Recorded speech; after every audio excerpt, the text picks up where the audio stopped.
I'm Chief Steve Hudson of the Prince William County Police Department.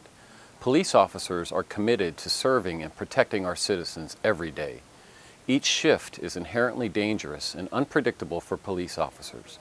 And on average, a law enforcement officer is killed in the line of duty every 57 hours in the United States. The Prince William County Police Department has had our own share of tragedies. When one of our own is killed in the line of duty, a permanent hole is left in the fabric of our force, a hole that can never be filled. Such a death has a profound and devastating impact on family, friends, and colleagues of the fallen officer. As it is inscribed on the walls of the National Law Enforcement Memorial, it is not how these officers died that made them heroes. It is how they lived. Officer Paul Thomas Pete White died on October 27, 1973, as a result of injuries sustained in a traffic accident while responding to a call. Officer White left a lasting impression on his fellow officers and on the citizens he so bravely served. He also left family members without a son, grandson, uncle, and brother, and he left his wife a widow at age 22. This is the story of Pete White.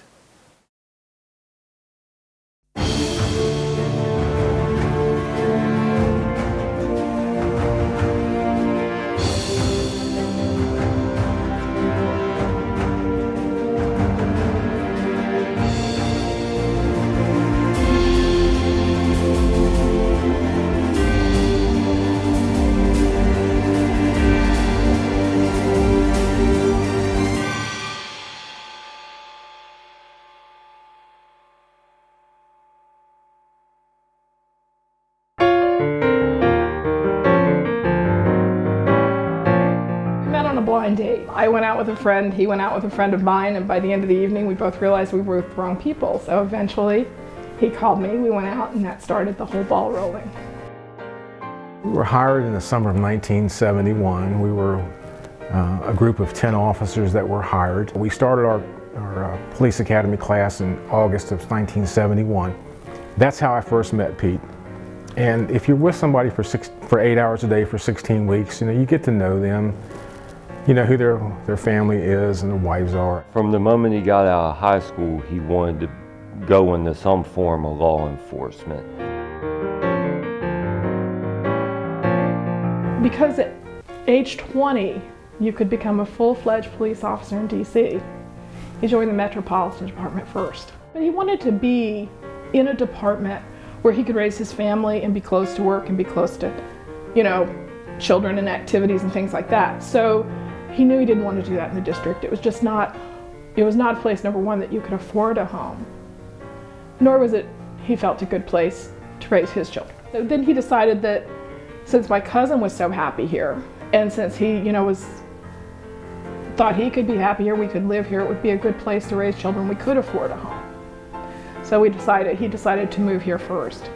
And then after that, we got married.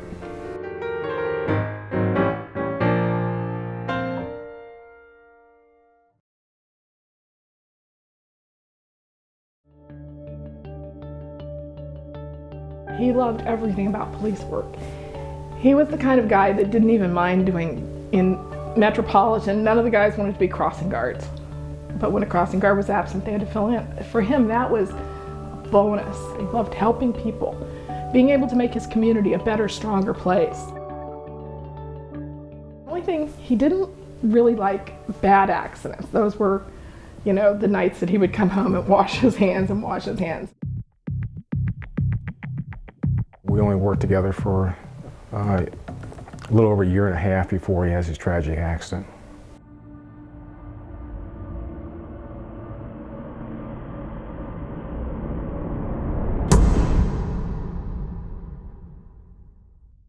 You never know when that knock's going to come on the door.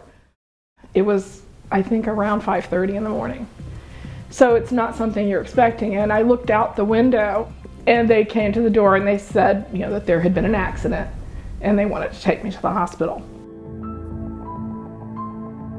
When we came into the station, when we got off that morning, our sergeant had told us what had happened. The information was kind of sketchy. We knew that he was involved in a traffic accident, responding to a call for service. that he was seriously injured. A lot of that day is a blur. I kind of just led through the day. And the doctors did tell us that he had suffered a fractured skull.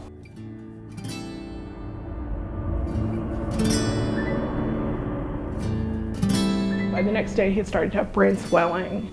And as I got in the elevator, I saw the cover of the Journal Messenger that says "Officer Critical After Crash." And kind of lost it again.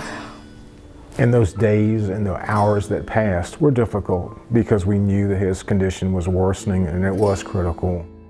To me, he was my older brother, which is invincible. The longer it went on, it almost kind of seemed hopeful that if you survive through today, you're going to make it through tomorrow, you're going to make it through the next day, and there's going to be a miracle. You know, unfortunately, that doesn't always happen.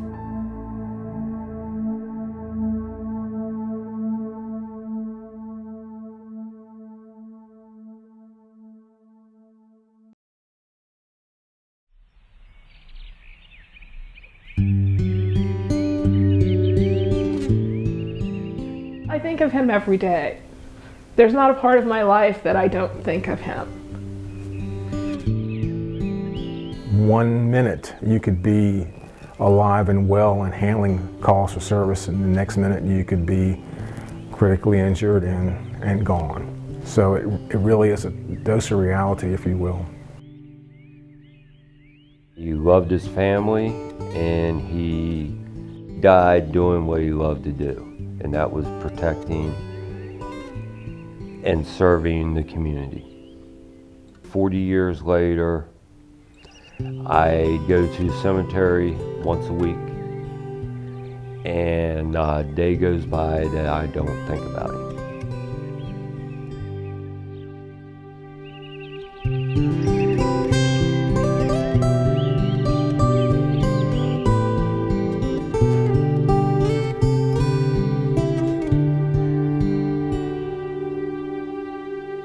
I love you.